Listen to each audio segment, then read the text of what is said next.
Hello student, today we will understand the equation of consumption function and the equation of saving function. It is very important to understand this unit. So be careful. Equation of consumption function. The consumption function can be put into two parts. Consumption function को हम two parts में divide कर सकते हैं. First तो वो when income is equal to zero but there is some minimum consumption known as autonomous consumption.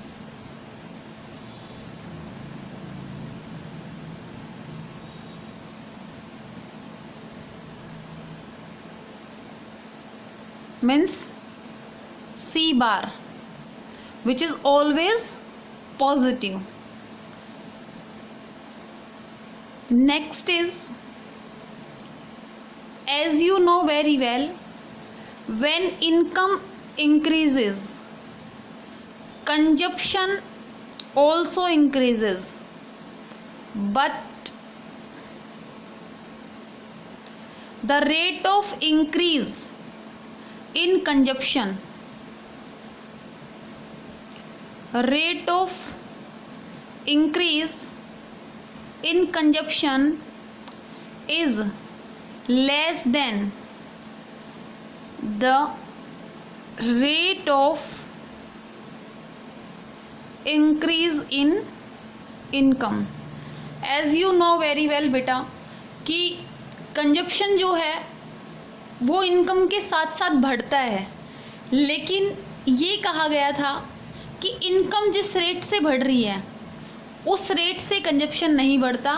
Income ज़्यादा rate से बढ़ती है जबकि कंजप्शन कम रेट से बढ़ता है.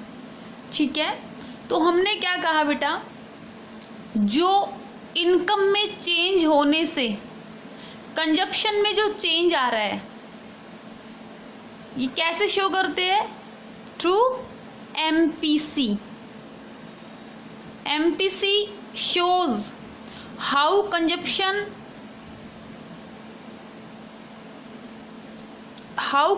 expenditure changes with change in income.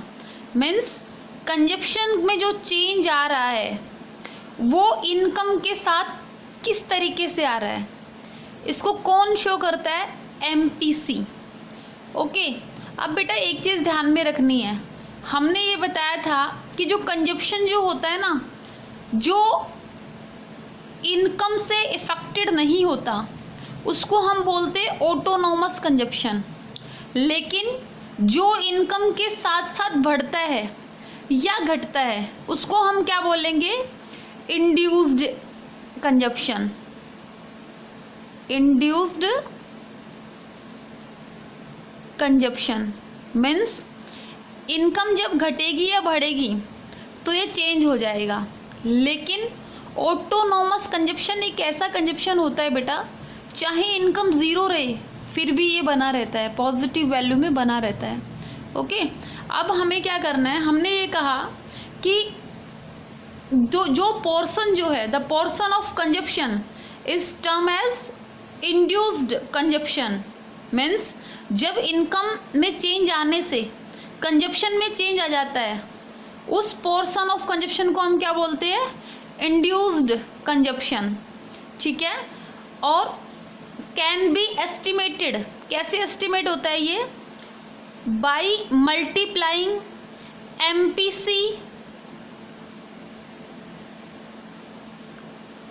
With income. जब हम MPC का इनकम के साथ मल्टीप्लाई करेंगे तो हमारे पास क्या आएगा, induced consumption. Induced consumption means क्या हुआ बेटा, अगर हमें कंजप्शन को निकालना है, कंजप्शन को अगर हम उसकी वैल्यू को डेराइव करेंगे तो कैसे करेंगे, ऑटोनोमस कंजप्शन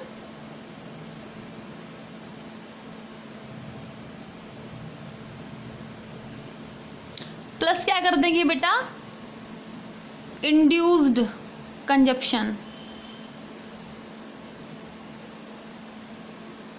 ओके, अब देखो ऑटोनोमस कंजप्शन क्या बताया आपको।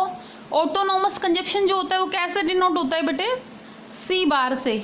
ओके, और जो इंड्यूस्ड कंजप्शन जो होता है उसको हम कैसे कैलकुलेट करेंगे, आपको बताया MPC इंटू वाई करके।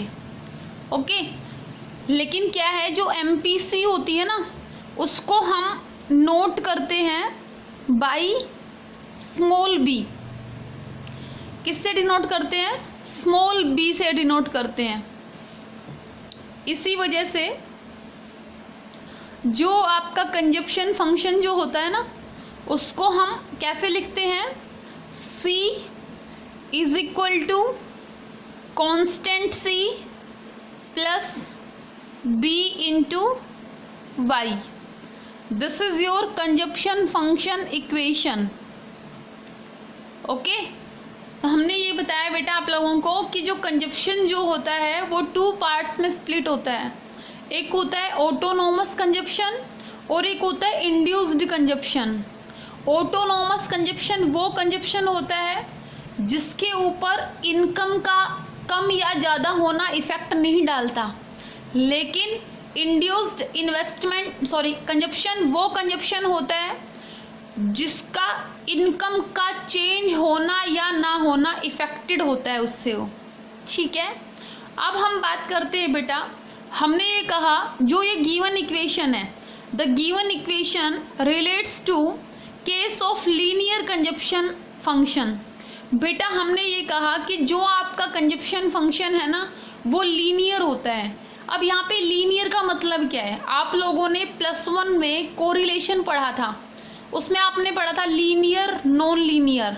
उसमें क्या था, जब 2 वेरिएबल्स का एक प्रोपोर्शनेट रेट से चेंज हो रहा है, मीन्स आपकी इनकम जो है 100 से बढ़ती जा रही है और जो कंजप्शन जो है उसमें भी सेम रेट से इंक्रीज हो रहा है, मीन्स दोनों वेरिएबल्स बढ़ रहे हैं और दोनों सेम रेट से बढ़ रहे हैं, मीन्स क्या हो गया, इनके बीच में क्या है, लीनियर फंक्शन है। तो यहाँ पे जो कंजप्शन फंक्शन हम डेराइव करेंगे वो किस पे बेस्ड होता है बेटा, वो कैसे होता है, लीनियर कंजप्शन फंक्शन होता है। यहाँ पे C जो है वो क्या है, ऑटोनोमस कंजप्शन, और जो B है ना, जो B है ये क्या होता है, ये होता है स्लोप ऑफ कंजप्शन फंक्शन।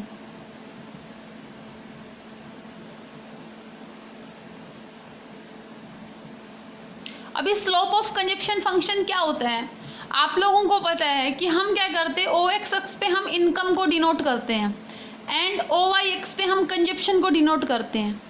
तो जब हम कंजप्शन कर्व को बनाएंगे, ड्रॉ करेंगे, तो इनकम का कंजप्शन के साथ पॉजिटिव रिलेशन है। उसको कैलकुलेट कैसे करेंगे कि इनकम में कितना चेंज आया तो कंजप्शन में चेंज आया, मीन्स जो स्लोप ऑफ कंजप्शन कर्व है वो किसके इक्वल होगा, change in C divide by change in Y के इक्वल होगा। ठीक है, और ये क्या होता है, इसको हम कैसे डिनोट करते हैं, B से डिनोट करते हैं, और इसी को हम क्या बोलते हैं, MPC बोलते हैं। ठीक है, तो हम क्या कहेंगे, अगर higher the value of B more the slope of linear consumption function, अगर B की हायर वैल्यू रहेगी, मीन्स MPC की अगर वैल्यू हायर रहेगी तो क्या रहेगा, जो कंजप्शन फंक्शन जो है उसका स्लोप क्या रहेगा, ज़्यादा लीनियर रहेगा। ओके, नेक्स्ट है बेटा, the equation of consumption function can also be used to draw consumption curve. क्या होता है, जो ये कंजप्शन इक्वेशन है इसका हम यूज कर सकते हैं जब हम कंजप्शन कर्व को ड्रॉ करते हैं। इसमें क्या है, if autonomous consumption that is C bar and MPC that is B is given, अगर कांस्टेंट C एंड B की वैल्यू गिवन है then consumption expenditure can be calculated for different level of income। तो हम क्या कर सकते हैं, जो भी हमारी इनकम के डिफरेंट लेवल हैं उसके अकॉर्डिंग हम कंजप्शन को कैलकुलेट कर सकते हैं। ठीक है, फॉर एग्जाम्पल अगर हम ये कह दें हमारे पास गिवन है कि जो कांस्टेंट सी है आपका that is 40, okay, and your B is MPC is 0.80 and your income is given ₹100 crore. ये इंफॉर्मेशन आपके पास गिवन है। On the basic of this information you can easily calculate the value of consumption by putting these value into this equation। कैसे put करोगे, क्या लिखोगे, C is equal to 40 plus क्या करोगे 0.80, तो क्या कर सकते हो 80/100 कर लो, इंटू इनकम कितनी हो गई आपकी 100। नेक्स्ट क्या हो गया 100 से 100 कैंसिल हो गया, 40 + 80 इज इक्वल टू 120। सो अगर आपके पास ये इक्वेशन गिवन है, आपके पास ऑटोनोमस कंजप्शन की वैल्यू, MPC की वैल्यू और we can say slope of consumption curve given है, तो हम क्या कह सकते हैं, और इनकम का लेवल गिवन है, तो आप क्या कर सकते हो कंजप्शन की वैल्यू को कैलकुलेट कर सकते हो। ठीक है, ये थी बेटा आपकी कंजप्शन इक्वेशन। एक बार फिर से देख लो, ध्यान से देखो, बहुत इंपॉर्टेंट है ये चीज़ आपके लिए। इसके बेस पे बहुत सारे न्यूमेरिकल्स आपको सोल्व करने हैं। आपने ये कहा कि कंजप्शन फंक्शन की जो इक्वेशन होती है ना वो 2 पार्ट्स में डिवाइडेड होती है। एक तो इनकम जब क्या रहे 0 रहे, ठीक है, जब इनकम 0 रहती है तो कंजप्शन का जो मिनिमम लेवल होता है that is your autonomous consumption which is denoted by C bar। And next part is when income increases then consumption also increases, but the rate of increase in consumption is less than the rate of increase in income।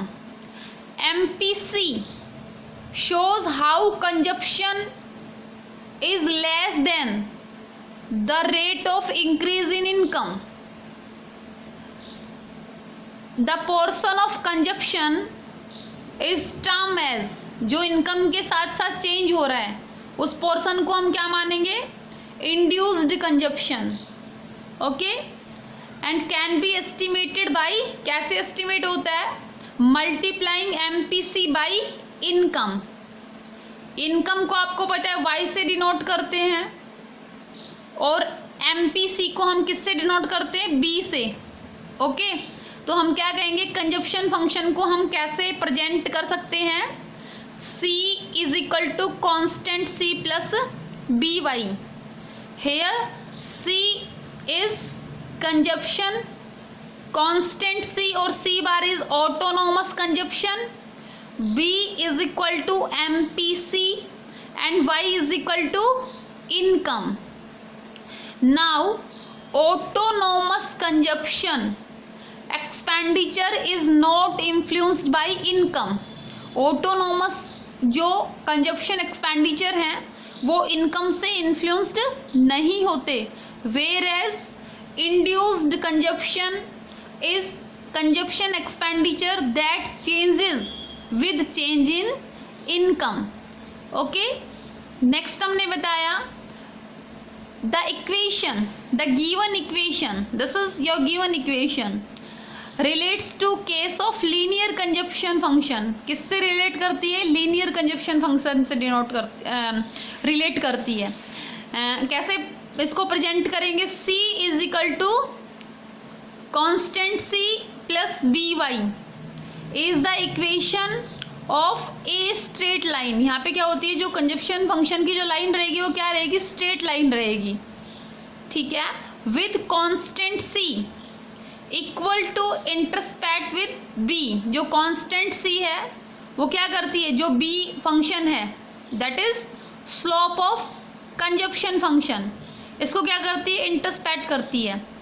Higher the value of B, अगर B की value ज़्यादा रहेगी, then more the slope of linear consumption function, तो जो consumption function का जो slope रहेगा वो ज़्यादा रहेगा।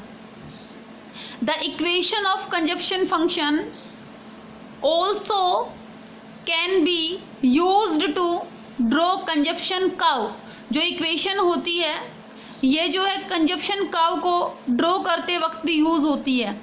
इफ ऑटोनोमस कंजप्शन, अगर आपके पास ऑटोनोमस कंजप्शन एमपीसी और we can say B is given, then consumption expenditure can be calculated for different level of income.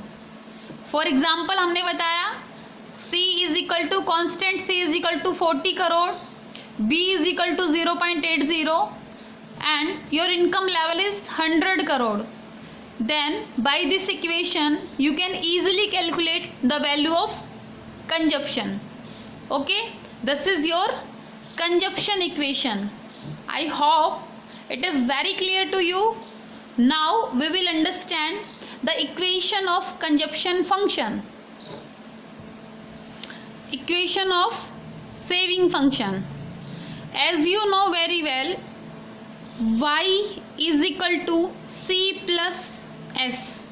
क्या कहते हैं हम कि जो हमारी इनकम जो है, क्या तो हमने उसको कंज्यूम कर लिया होगा या फिर हमने उसको सेव कर लिया होगा। ठीक है, तो ये जो फॉर्मूला है इसके बेस पे हम सेविंग को डेराइव कर सकते हैं। क्या लिख के, saving is equal to income minus consumption, and we can put C जो है उसकी वैल्यू की जगह पे हम क्या लिख सकते हैं, यहाँ पे हम लिख सकते हैं constant C plus BY। Okay, then अगर हम यहाँ पे ये वाली जो वैल्यू है C की, इसको पुट करते हैं तो हम क्या कहेंगे यहाँ पे, S is equal to Y minus constant C plus BY। Okay, ऐसे कह सकते हैं हम। अब हम क्या करेंगे, y की जो वैल्यूज़ हैं उनको साथ लिख लेंगे, ठीक है, और जो कांस्टेंट C की वैल्यू उसको आगे ले आएंगे। तो हमने ये कहा बेटे S इज इक्वल टू, इसको अगर खोलते हैं तो क्या हो जाएगा, y is equal to minus constant C and minus BY। Now S is equal to minus constant C and plus y minus BY, क्योंकि जो y जो हैं उन वैल्यूज़ को साथ रख लिया हमने। तो हम क्या कह सकते हैं, S is equal to minus constant C, और बेटा y को कॉमन ले लेते हैं तो हम क्या कहेंगे, प्लस यहाँ पे क्या हो जाएगा 1 माइनस B इंटू y। शायद मेरे को नहीं लगता कि आप लोगों को डिफ़िकल्ट लगा होगा, बहुत इजी से समझाया। हमने कहा income is equal to consumption plus saving. Saving की वैल्यू हमें डेराइव करनी है, तो हम क्या करेंगे, इनकम में से कंजप्शन को लेस कर दो, that is the value of saving. Now we can put this at place of C, then जो C की जगह है उसके ऊपर हमने C की इक्वेशन को लिख दिया। क्या किया, S is equal to Y minus करके ब्रैकेट में डाल दी equation constant C plus BY। Now minus जो है ब्रैकेट को खोल दिया तो क्या हो गया, minus constant C and minus BY। अब क्या करेंगे, जो कांस्टेंट C की वैल्यू उसको आगे ले आएंगे और जिन वेरिएबल्स के पीछे वाई लगा हुआ है उनको साथ लिख देंगे।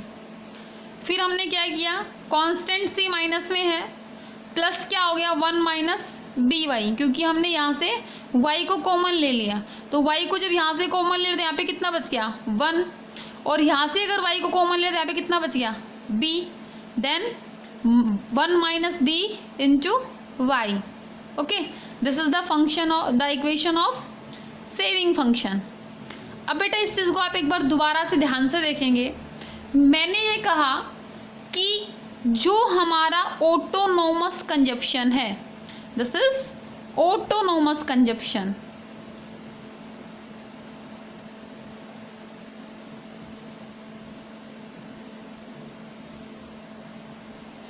जब इनकम 0 थी बेटे तो ऑटोनोमस कंजप्शन था। जो ऑटोनोमस कंजप्शन था एडजेक्ट उतनी ही तो डिसेविंग हुई थी। मीन्स हमने ये कहा कि हमारी इनकम 100 थी, हमारी इनकम क्या थी 0 थी। जब हमारी इनकम 0 थी तब हमारा कंजप्शन जो है वो 20 था। मीन्स वहाँ पे डिसेविंग कितनी थी, एडजेक्ट कितनी -20 थी। मीन्स जो आपका ऑटोनोमस कंजप्शन है वही तो एडजेक्ट आपकी डिसेविंग है, जो कि नेगेटिव वैल्यू में आ गई। कांस्टेंट से हमेशा पॉजिटिव में रहेगा, बट अगर आप सेविंग निकालोगे तो वो क्या हो जाएगा, एडजेक्ट उतना ही तो नेगेटिव है सेविंग। ठीक है, एक तो ये हो गया। ठीक है, और एक क्या हो गया, इसको हम कैसे डिनोट करेंगे, ये क्या हो गया, आप लोगों ने ये कहा था कि MPC plus MPS is equal to 1। Okay, now आपने क्या कहा, MPC की जगह पे आपने B पुट कर दिया। ओके, और जो MPS उसको एज इट इज रख लिया, इज इक्वल टू 1 कर दिया। तो आप MPS की जगह पे क्या पुट कर सकते हो, 1 माइनस बी पुट कर सकते हो कि नहीं कर सकते हो, बिल्कुल कर सकते हो। तो आपने यहाँ पे कुछ ज़्यादा चेंज नहीं पड़ा। आप लोगों ने ये कहा था कि जो आपका कंजप्शन जो है उसको जब आप कैलकुलेट करते हो तो आप उसको 2 पार्ट्स में डिवाइड करते हो। बेटा सेम यहाँ पे भी हमने सेविंग को 2 पार्ट्स में ही डिवाइड किया है। ठीक है, जो हमारा ऑटोनोमस कंजप्शन है उसकी वजह से सेविंग नेगेटिव हो रही है। आफ्टर दैट इंड्यूस्ड कंजप्शन की वजह से जो कंजप्शन का बिहेवियर रहेगा उससे अपोजिट सेविंग का बिहेवियर रहेगा। तो जब इन दोनों को ऐड करेंगे तो हमारे पास क्या आएगा, सेविंग फंक्शन की इक्वेशन आ जाएगी। तो आप क्या लिखोगे सेविंग फंक्शन की इक्वेशन को, minus constant C plus 1 minus B Y. Okay, अब इस चीज़ को समझो बेटा। हमने ये कहा the given equation in a case of linear saving function. बेटा यहाँ पे जो सेविंग फंक्शन है वो भी लीनियर है। मीन्स आपका जो सेविंग फंक्शन है वो भी एक स्ट्रेट लाइन में है। ठीक है, तो आपने क्या लिखा है, saving function is equal to minus constant C plus 1 minus B into Y is the equation of straight line with constant minus c equal to intercept of 1 minus b, the slope of saving curve. This is slope of saving curve. As you know very well, saving curve का जो slope कैसे निकलेगा बेटे, saving curve का slope निकलेगा change in s divide by change in y, that is equals to MPS, or we can put here MPS की जगह पे हम क्या लिख दिया हमने यहाँ पे 1 minus B. So this is the slope of saving curve. The equation of saving function can be used to draw saving curve. ये जो इक्वेशन है बेटा इसके बेस पे हम सेविंग कर्व को भी ड्रॉ कर सकते हैं। ठीक है, इफ क्या हमारे पास अगर minus constant C is given and 1 minus B is given, then saving expenditure can be calculated for different level of income. For example, हमने ये कहा let's suppose you have the figure of autonomous consumption that is rupees 40 crore.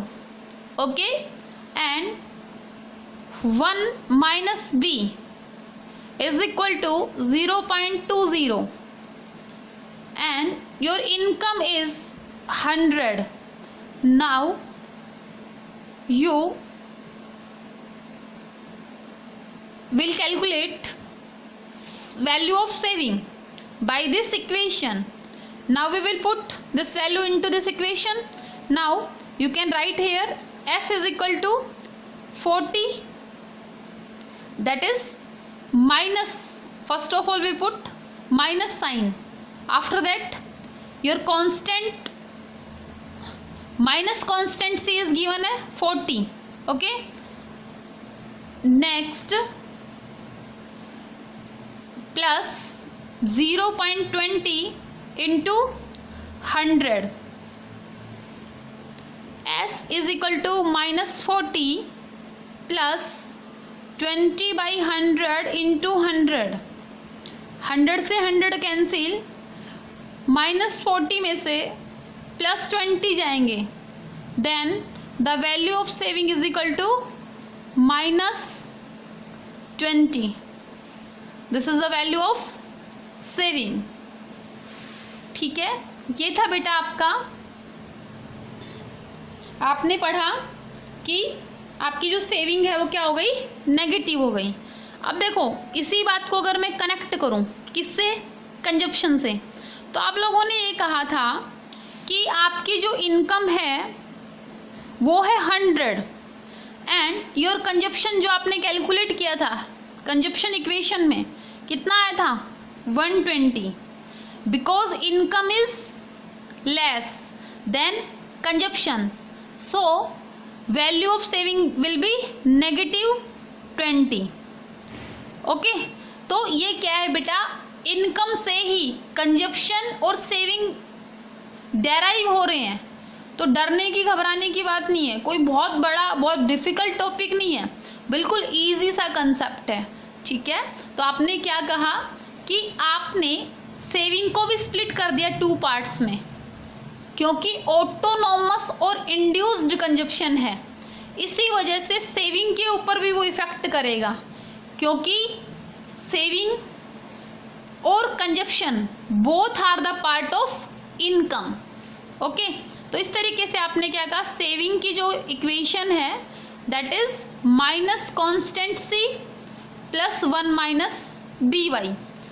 ठीक है, अब देखो हम ही कहेंगे consumption and saving curve are complementary curve. बेटा समझो, ये दोनों कॉम्प्लीमेंट्री कर्व है.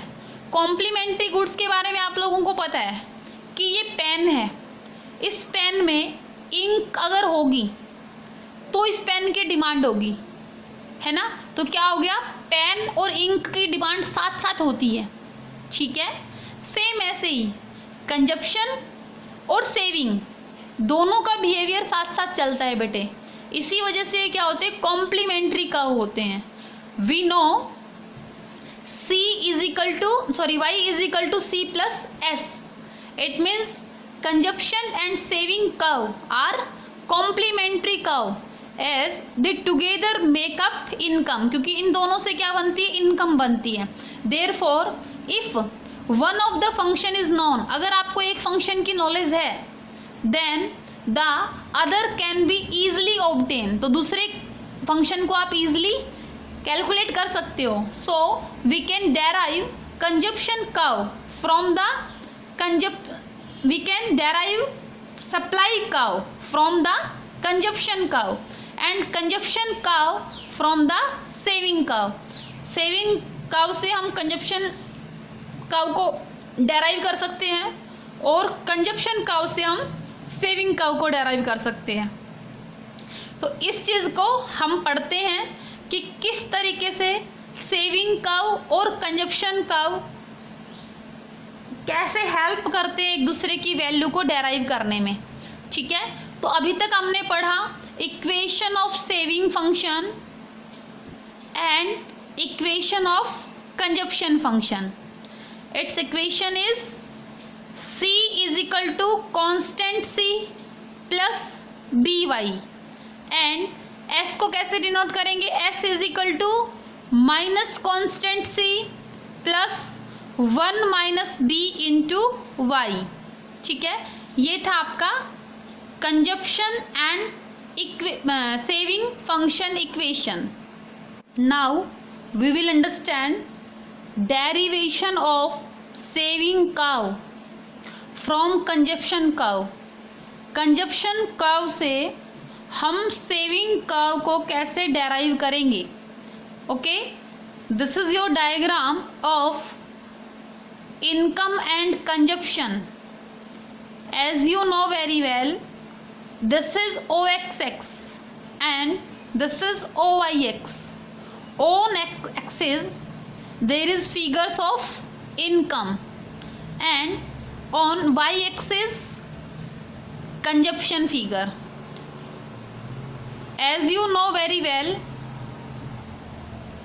जो आपकी इनकम कर्व जो होता है वो 45 डिग्री के एंगल पे होता है। इसके बारे में ये बताया गया था कि जो इनकम जो है वो 0 से शुरू हो रही है और एक कांस्टेंट रेट से बढ़ रही है। ठीक है, और हम कंजप्शन फंक्शन की अगर बात करें तो कंजप्शन फंक्शन जब इनकम 0 रहेगी तब कंजप्शन का एक मिनिमम लेवल रहेगा, that is constant C. After that consumption increases as income increases because there is positive relation between income and consumption. So consumption curve slope upward. Okay, here this is the break even point because here consumption is equal to income, or we can say APC is equal to 1. Now our topic is derivation of saving curve from consumption curve. क्या करना है हमें, consumption curve की value निकालनी है, sorry saving curve की value निकालनी है। मीन्स सेविंग कर्व को हमें डेराइव करना है कंजप्शन कर्व के बेस पे। अब इस चीज़ को समझना है बेटे, हमने ये कहा कि एडजेक्ट उसी के नीचे जो हमने कंजप्शन कर्व बना रखा था उसी के जस्ट नीचे हमने OXX को ड्रॉ किया एंड OYX को ड्रॉ किया। OXX पे हम इनकम शो करेंगे एंड OYX पे सेविंग शो करेंगे। अब देखो, जितना आपका ऑटोनोमस कंजप्शन है that is your dis saving, or we can say this is OC is autonomous consumption and OC is equal to OS, that is your dis saving. So OS is equal to minus constant C. ठीक है, तो ये जो saving curve है वो negative से चलेगा क्योंकि इनकम यहाँ पे कम है और कंजप्शन ज़्यादा है, इस वजह से आपका सेविंग क्या है, नेगेटिव है। जब इनकम और कंजप्शन दोनों बरोबर हैं वहाँ पे आपकी सेविंग क्या है, 0 है। ठीक है, तो क्या होगा, जो सेविंग कर्व है वो OXX को कट करेगा, means saving is equal to 0, or we can say APS is equal to 0. Now as you know very well, income increases then saving is also increases, so slope of saving curve is upward. ठीक है, क्योंकि यहाँ पे देखिए आप, यहाँ पे आपकी इनकम जो है वो कम है और आपका कंजप्शन ज़्यादा है। मीन्स ये वाली जो एरिया है, ये वाला जो एरिया है, this is dissaving and is equal to this area. Now as you know very well, after break even point your income is higher than consumption, so this is the area which shows positive saving and this area is equal to this area because here saving is positive.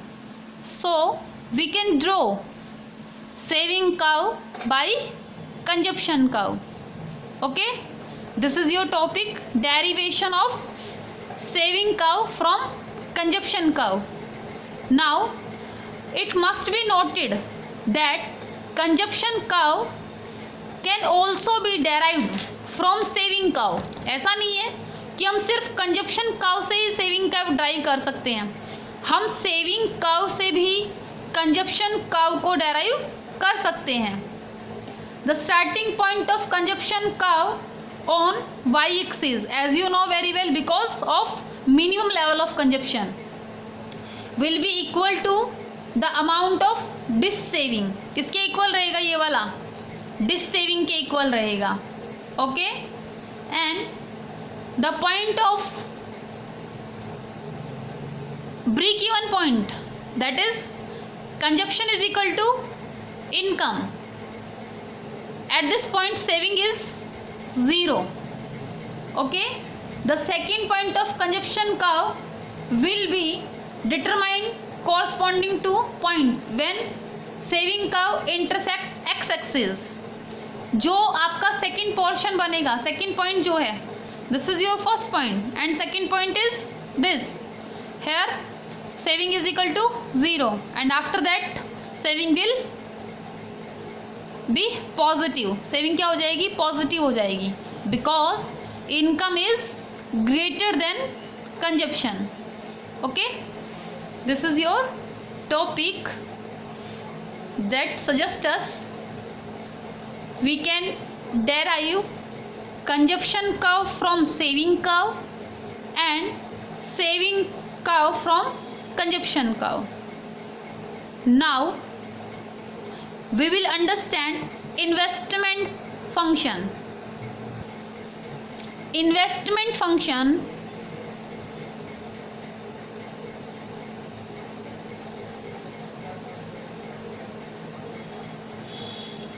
investment refers to the expenditure incurred on creation of new capital asset. क्या हो रहा है? जो expenditure new capital asset को create करने पे किया जा रहा है, that is your investment expenditure. It includes the expenditure incurred on assets like machinery, building, equipment, raw material etcetera which lead to increase the productivity या productive capacity of an economy. क्या होता है बेटा? इन सब एक्सपेंडिचर से economy की productive capacity बढ़ती है. The investment expenditure is classified under 2 heads. आप लोगों को बताया गया था कि इन्वेस्टमेंट जो होता है वो 2 टाइप से होता है. First is induced investment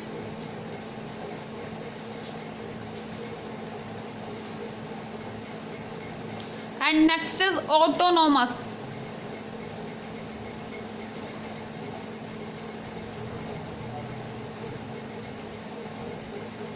Induced investment refers to the investment which depend on the profit expectation and is directly influenced by income level. Means it increases with increase in income and it decreases with decrease in income. Means जब income बढ़ेगी तो ये बढ़ेगा और income घटेगी तो ये घटेगा. But if we are talking about autonomous investment, autonomous investment refers to the investment which is not affected by change in level of income and is not induced solely by profit motive, जो कि profit motive के लिए नहीं किया जाता. Means it is not influenced by change in income. Even when income is 0, its value is constant. ठीक है, तो हम जो यहाँ पे पढ़ रहे हैं, हम यहाँ पे जो पढ़ रहे हैं वो हम पढ़ेंगे ऑटोनॉमस इन्वेस्टमेंट के बारे में. ऑटोनॉमस इन्वेस्टमेंट क्या होता है? जिसके ऊपर इनकम का कोई भी इफेक्ट नहीं होता. अगर आपको डिफरेंस आ जाए कि what is the difference between induced investment and autonomous investment, तो आप क्या कहेंगे? आप ये कहेंगे सबसे पहले मोटिव हो गया, इट इज डेराइव, जो इंड्यूस्ड इन्वेस्टमेंट होता है by profit motive, it depend on profit expectation, but autonomous investment is done for social welfare, not for profit. Next, यहाँ पे इनकम क्या होती है? इलास्टिक होती है, मीन्स इनकम जब बढ़ेगी तो लेवल ऑफ इंड्यूस्ड इन्वेस्टमेंट बढ़ेगा, बट यहाँ पे इनकम क्या होती है? इनइलास्टिक होती है, और we can say it is unaffected by change in income level. Okay, next है इसका जो स्लोप होता है बेटे, इनकम के साथ साथ बढ़ेगा, मीन्स स्लोप क्या होगा? अपवर्ड स्लोप होगा। जैसे सेविंग फंक्शन का स्लोप है अपवर्ड, ऐसे ही क्या रहेगा? लेकिन सेविंग फंक्शन तो नेगेटिव होती है, लेकिन इन्वेस्टमेंट नेगेटिव थोड़ी ना होगा, तो सेविंग फंक्शन का जो स्लोप यहाँ से जो है बेटे, वैसे क्या रहेगा? इन्वेस्टमेंट फंक्शन का स्लोप रहेगा, that is like this is induced investment, means when income increases induced investment also increases. Okay, now autonomous investment की अगर हम बात करें तो इसका स्लोप क्या रहेगा? Parallel to X axis, means like this. Autonomous investment curve is parallel to OXX, and next is induced investment is generally done by private sector। जो induced investment होता है बेटा, ये प्राइवेट सेक्टर के द्वारा किया जाता है, but autonomous investment is done by government sector. किसके द्वारा किया जाता है? गवर्नमेंट सेक्टर के द्वारा किया जाता है। तो I hope it is very clear to you कि what is the equation of consumption function, what is the equation of saving function, and the functions of investment and types of investment and their shape of curve. Okay, now we will solve some unsolved practical questions of this chapter. Unsolved practicals. Our first question is calculate APC and APS from the followings. Income is equal to 100, 200 and 300, and your consumption is start from 80, after that 120, after that 150. So first of all तो हमें ये पता होना चाहिए कि APC का formula क्या होता है और APS का फॉर्मूला क्या होता है। As we know very well, APC is equal to consumption by income and APS is equal to saving by income. Now we will calculate saving. As you know very well, income is equal to consumption plus saving. So saving is equal to income minus consumption. Income 100 थी, 80 rupees consumption पे खर्च कर दिए, means your saving is 20। After that income is 200 and consumption expenditure is 120, so saving is 80। Now income is 300 and consumption is 150, so your saving is 150. Okay, now APC and APS. Consumption is 80 and income is 100, so value of APC is equal to 0.80. Okay, next consumption is 120 and income is 200. So the value of APC is equal to 0.60 and consumption is 150 and income is 300. So APC is equal to 0.50. So we can put all the values of APC into this table. 0.80, 0.60 and 0.50. Now we will calculate the value of APS. As you know very well, APS is equal to saving divided by income. So saving is 20 and income is 100. So value of APS is equal to 0.20. After that, saving is 80 and income is 120. Then APS is equal to 0.40 and saving is 150 and income is 300. So APS is equal to 0.50. Now we will put all the value of APS into this table. So 0.20, 0.40 and 0.50.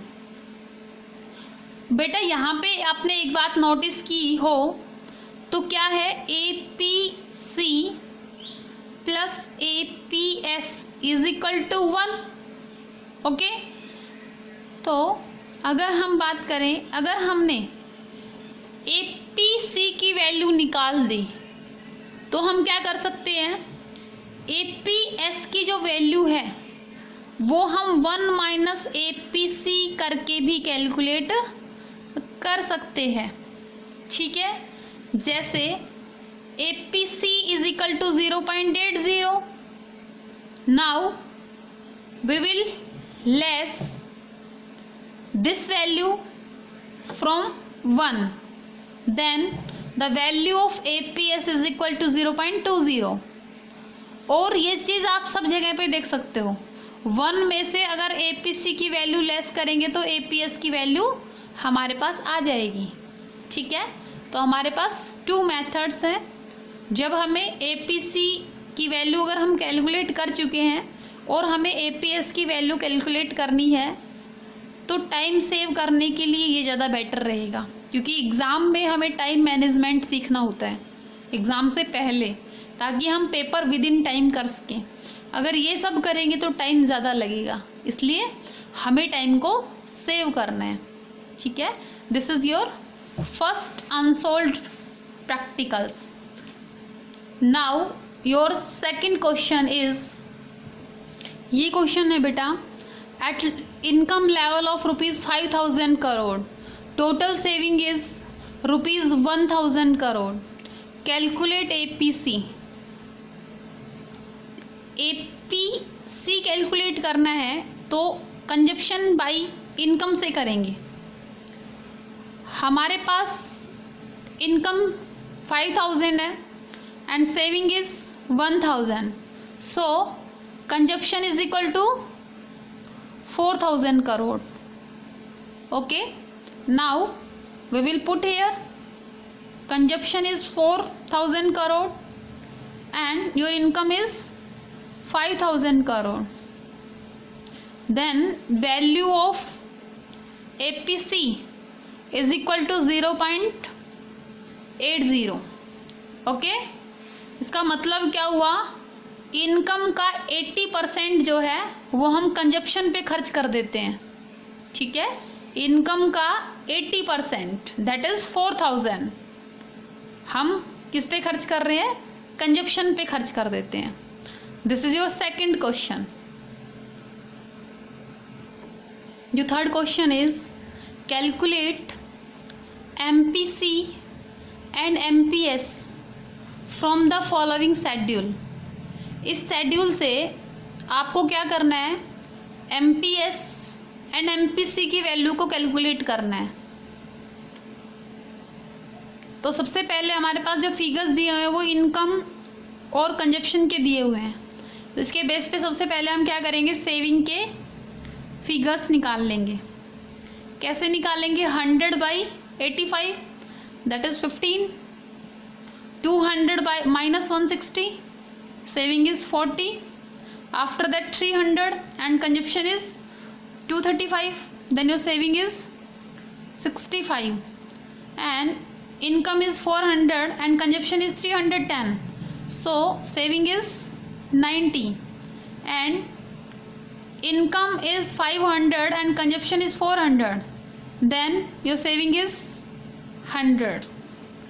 As we know very well, MPC is calculated by change in C divided by change in Y, and MPS is calculated by change in S divided by change in Y. So we will calculate before this change in C and change in S. Change in C and change in S. First पे तो calculate होगी नहीं. After that क्या करेंगे, 160 minus 85 that is 75. After that 235 minus 160 that is also 75. 310 minus 235 that is also 75, and 400 minus 310 is equal to 90. This is the change in consumption. Now change in saving. At first it is nothing else. After that 40 minus 15 that is 25. 65 minus 40 that is 25. 90 minus 65 that is also 25, and 100 minus 90 that is 10. These are the figures of change in saving. Now change in income. At first nothing. After that income increases at constant rate, that is 100, or we can measure by 200 minus 100, 300 minus 200, 400 minus 300, 500 minus 400. So change in income is equal to 100. Okay, now we will calculate value of MPC and MPS. 75 divided by 100, 75 divided by 100, 75 divided by 100 means first of all आपकी जो value रहेगी MPC की वो यहाँ तक क्या लिखेंगे आप, MPC. फर्स्ट तो आप कैलकुलेट कर नहीं सकते. After that 75 by 100 that is 0.75. next is also 0.75 and next is also 0.75, and here change in C is equal to 90 and change in income is equal to 100. So MPC is equal to 0.90. So the value of MPC is 0.90. Okay, and MPS, change in S divided by change in Y. So change in S is 25, 25, 25, and income is 100, 100, 100 means change in income is. So MPS At first point is nothing. After that 0.25, 0.25, 0.25. Okay. And next is, this is 10 and this is 100. So at this point 10 by 100. So MPS is 0.10. So here MPS is equal to 0.10. Or you can calculate MPS by this formula. As you know very well, MPC plus MPS is equal to 1. So MPS is equal to 1 minus MPC. अगर आपने MPC की value को calculate कर लिया है तो आप क्या करेंगे, direct 1 minus values of MPC करके आप MPS की वैल्यू को कैलकुलेट कर सकते हो। आप यहाँ पे देखो, यहाँ पे कितना है, MPC जो है 0.75, 0.75, 0.75, तो 1 में से माइनस किया तो MPS कितना आ गया, 0.25, 0.25, 0.25। यहाँ पे MPC कितनी है, 0.90, तो 1 में से लेस किया तो MPS कितनी आ जाएगी, 0.10। ठीक है, तो इस तरीके से आप इस फॉर्मूले को भी यूज कर सकते हो। ये आपका टाइम सेविंग रहेगा। ठीक है, this is your third question. Now we will move our fourth question. This is your fourth question. If households saving ₹500 crore out of an additional income of ₹5,000 crore, then calculate MPC. As you know very well, MPC is calculated by change in C divided by change in Y. Okay, additional income कह रखा है, कितनी है, 5,000, means change in Y आपके पास given है, that is 5,000। Now आपके पास saving given है। जब एडिशनल इनकम में चेंज हुआ तो आपके पास सेविंग का चेंज दे रखा है, तो आप क्या कहेंगे, चेंज इन इनकम आप कैसे कैलकुलेट करते हैं, change in C plus change in S, ऐसे ही तो करते हैं। अब आपके पास क्या है, चेंज इन इनकम गिवन है, चेंज इन सेविंग आपके पास गिवन है। Change in income is equal to 5,000 and change in saving is equal to 500। So change in consumption is equal to 4,500 crore. Okay, now we will put here the change in C, that is 4,500. So value of MPC is equal to 0.90. Okay, this is the value of MPC. Now our next question is, dear student, in this question, if total income increases from 5,000 to 6,000, means income जो है वो 5,000 से बढ़ के 6,000 हो गई, means change in income is equal to 1,000 crore. Next, and saving increases from ₹1,000 crore to 1,500 crore, means this is change in saving is 500 crore. Okay, हमें calculate करना है MPC. MPC is equal to change in C divided by change in Y. Now change in income is equal to 1,000 and change in S is equal to 500. So by this formula, change in income is equal to change in C plus change in S. So change in S is equal to change in income minus change in saving. Then we will subtract 1,500. जब 1,000 में से 500 गए then change in C is equal to 500 crore. So 500 by 1000. So your value of MPC is equal to 0.50. okay, this is the value of MPC. So students, in this video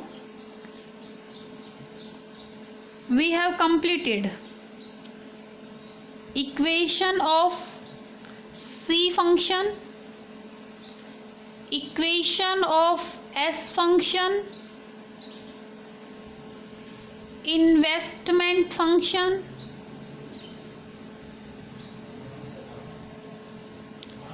and practical जो है, practical questions जो हैं 1 to 5 हमने complete किए. ठीक है, तो इन concepts पे बेटा आप अच्छे तरीके से काम करेंगे. It's your today's homework. Thanks for watching. Thank you.